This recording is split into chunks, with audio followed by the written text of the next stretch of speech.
Yes, thanks for staying with us on the Sports Show. We're going to have a chat now with Justin Leckie, the Vice President of the AFL Fans Association. So something new, we think. Justin, thanks for your time, mate. No, thank you for welcoming me on. Hey, tell us a little bit about it, the AFL Fans Association. Yeah, look, thanks for asking. The players have got their association, the coaches have got their association, and about 7 or 8 years ago, a number of fans got together and thought, well, fans have an interest in the game as well, probably the biggest stakeholder, so we started off an association to give fans a voice. So you've got a couple of major patrons too, right? We do. Justin Madden, the former footballer, as well as I think he was Victorian Sports Minister at one stage. He's welcomed aboard and been with us for quite a few years, as well as Dr. Susan Alberti, who is a big advocate of women's football, but also a former board member for the Bulldogs. Yeah, she's a couple of clubs. So, mate, for you, there's got to be an interest before you get into. You've got to be a fan yourself. Tell us a bit of your history as a footy fan. Most people are a fan. Look, I'm a Port supporter. My wife's a Crows supporter, but mixed marriages work, as I said before. I've been a member for 35 years, so I pretty much have sort of grown up around Alberton Oval and seeing what the players do, and also getting a feel for what fans used to enjoy in the 80s and 90s, access to players and sports events and nights, and just feeling part of the bigger family of a football club. So if Britt and I wanted to become fans of the AFL Fans Association, how would we join? Well, look, we're on most popular social media, Facebook, Twitter, Instagram, but we also have a website, aflfans.org.au. You can become a free member. We don't bother you too much every year. A couple of emails with some advice about what we've been up to for the last year, but also become a voting member, so you can actually have a say in how the association's run as well. And what's the main thing you guys look out for and advocate for the fans? Yeah, look, we try to keep our ear to the ground, so every year it changes a little bit. Obviously the last 20 months with a thing called COVID-19 has changed the landscape considerably, and just getting an access to a ticket if you're a member and what your entitlements mean has probably been on the forefront of most people's mind in the last 20 months. But I think historically the things we've looked at is affordability of the game, the food and drink prices, but also the variable pricing. You're probably familiar with tickets to some games. If they're popular, the pricing is called dynamic pricing, so it can go up. We like to see as many grassroots supporters there, as well as the sponsors and the corporates that make the game great as well. Grand finals are topical, being last week the grand final was in Perth. Historically, only a certain proportion of competing clubs have had their members allowed into the ground at the MCG. So we're advocating for what the fans want, the grassroots supporters to actually have more tickets to competing grand finals. It sounds like you're across all the things the fans want. Let's focus on the grand final one just for a moment. Yeah, and sure. You touched on it there. We want to go to the grand final, but we're not a corporate. We're a membership holder, but we never can access a ticket. Is there a better system?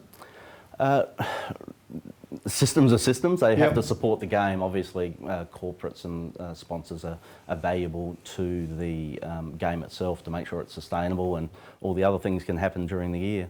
Look, I would say be a member of your own club. I think you did say you're a club, but clubs sometimes have packages that guarantee a ticket to the grand final should you make it. Obviously, if you have that every year and you're a cellar dweller for a while, Port didn't go too good for about 5 or 6 years there about 10 years ago. I was still supporting that with my membership. But look, we're advocating over time that the proportion of grand final ticket allocated would increase to actually allow more people from each club to be allocated to the grand final. Mate, rule changes is a big one. Everybody's a bit tired of the rule changes. Where does the fan sit with that? Well, it depends on what rule change, Phil. The stand, the mark rule, whilst it's had some benefits of opening the game up and a bit more goal scoring, we've run polls on Facebook or Twitter that show as much as 80% of people don't agree with that rule, and they'd rather have the traditional approach to standing on the mark, a little bit of lateral movement. Other ones like the 666 seem to be a little bit more popular because it holds people in their position a little bit longer. But I think overall, what we're feeling from the committee is that fans would like to see rule changes kept to a minimum, or if a rule change came in, that it's trialled first in the pre-season to see how it goes before it actually becomes part and parcel of the game. Now, I feel like everyone knows how passionate Port supporters are. You're a cheer squad member, you have been for quite some time. Yep. Take us inside what it's like being in that cheer squad and like what it means to you. Yeah, look, I started in the 80s and I used to make the banners on a Friday night and get the crepe paper out. And look, it's fair to say all teams have great cheer squads and work hard across the board.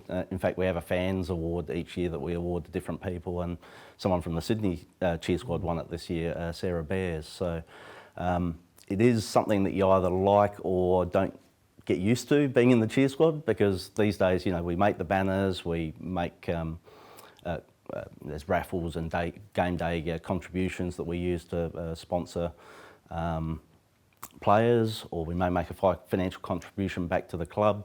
But I think just the pageantry on the day, just having the floggers and the flags all going at once, and Port's probably known as one of the louder cheer squads. The Never Tear Us Apart song before the game, that sort of started off through various channels, and I think the cheer squad was involved. But yeah, I've been a member on and off. When I went to uni years ago, I sort of fell out and had to start working, but I got back into it about 13, 14 years ago, and I don't always sit with the cheer squad, but I know where they are and I know plenty of the faces there as well. I saw you spent your first paycheck on a Port membership. Yes, I did. Speak us through that decision, because that's obviously a big life choice. Well, I'm getting paycheck. older in life, but I'm nearly 50, and back in the 80s I only got about $6 or $7 pocket money, and it wasn't enough for a membership. So I used to go to the football. You used to be able to get in for $1 and buy a pie for 50 cents or something. But there, I started a paper round, or I didn't start the round, but someone employed me, and I thought, well, $15 is well spent. I remember, and this is how pedantic I am, I've still got the receipt, and I've still got the newspaper article with Russell Ebert, who was a coach at the time, advocating you youngsters get on board for your $15 membership. So I'm a bit of an organised hoarder. When you talk about being an organised hoarder, what hours would you put in a week for the AFL Fans Association? Yeah, look, it does vary depending on what topical issues are on the go, and obviously in season it's a little bit more. I personally, as Vice President, try and help get reciprocal arrangements with other social media groups.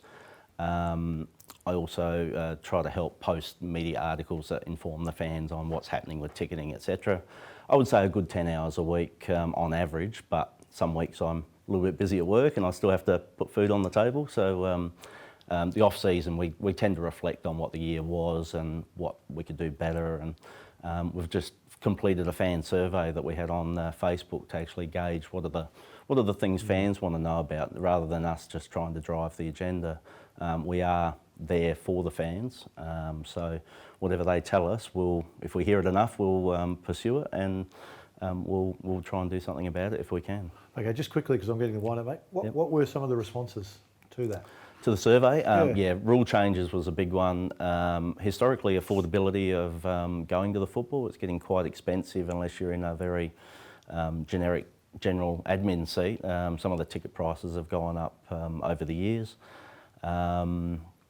Umpiring, grand final allocations, and sometimes just the membership benefits that people are getting in this COVID environment. So our Victorian brothers and sisters haven't been able to attend as much matches as, say, SA or WA that's been reasonably shielded. So some people are in a position that they are able to donate that membership and not expect anything back, but for some people it is their social or entertainment budget for the year, and they can't really afford to not be recompensed for some aspects of their membership. So that's one that the clubs are still working through, and I'm pleased to say most clubs are now offering something.